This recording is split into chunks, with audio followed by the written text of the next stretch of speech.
অসুস্থতার কারণে আসা হয় নাই।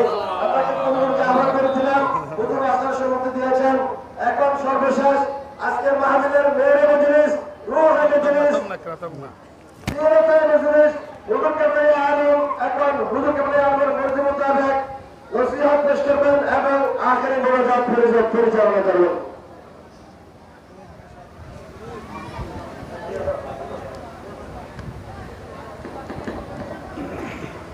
আলহামদুলিল্লাহ, আল্লাহ তাআলার শুকরিয়া এই ওগর জঙ্গল বাগবালকু জানান নদী আজ মিলাদুল মুস্তাফা সাল্লাল্লাহু আলাইহি মাহফিল আলহামদুলিল্লাহ আমার বাড়িঘর কিছুই না আছে ওগর জঙ্গল এটা আমার মার জন্য আছে এই জায়গাতে আজ এই প্রতিষ্ঠান